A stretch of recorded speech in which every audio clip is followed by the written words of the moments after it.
Again, I want to thank you for being here, and as I look out over the crowd, I also want to thank you for doing social distancing. Please be careful, be safe. You know, when I woke up Saturday morning, as I get a little older, I go to bed a little later. I don't know if that affects anybody here. But when I woke up and I looked at my phone, at first I said, this must be a hoax.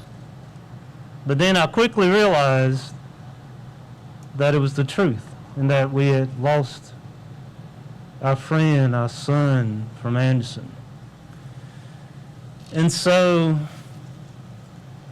after the initial shock, I told myself that the way he passed away, the dignity that he showed during the last months of his life, it didn't surprise me, not at all. Because if you knew his parents, if you knew his circle of friends that raised him, it didn't surprise me. And so by Saturday afternoon, it shifted into what can we do to make this moment a celebration and honoring him. Many people called me. There were a lot of ideas put out there.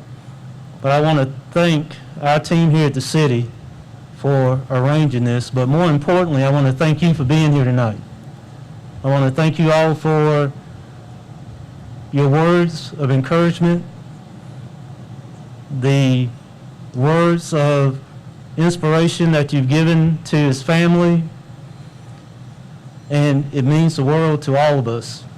For those that you are out of town, what you'll find about Andersonians is that we're caring, we love our community, and so this is a moment that we will never forget, and we shouldn't forget it, but we'll build on this based on what Chadwick Boseman meant to all of us. I think, just like you, I saw a lot of his movies, and if you're like me, I watch movies over and over again sometimes. Drives my wife crazy. But, you know, he had the range of character to play so many people.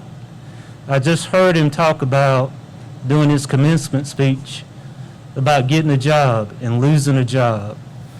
And it reminds me of what my mother would say, is that sometimes, and I think he believed this too, sometimes you just got to find the right now job.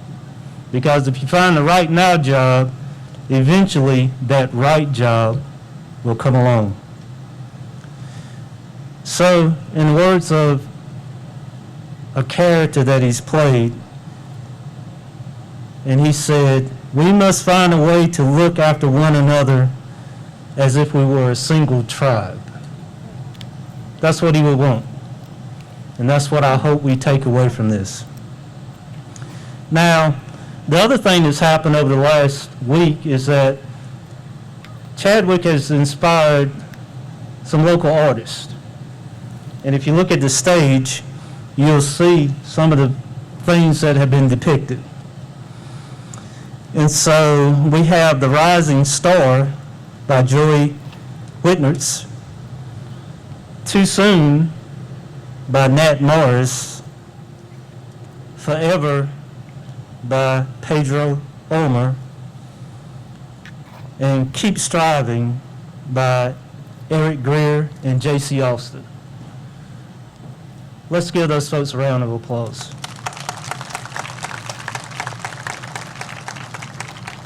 And thanks to each one of those guys.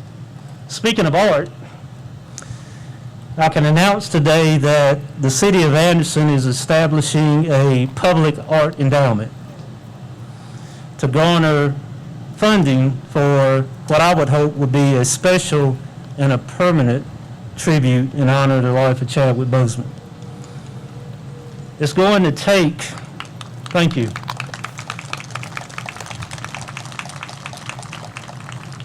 You know, now it's going to take our whole community the Anderson community, the upstate community, the state of South Carolina. But it also might take the world's community to do something that's very fitting for our whole community. And we're already starting plans on that. And so do me a favor, stay in tune and see how you can help. Pivoting a little bit to our special guest that we're about to hear.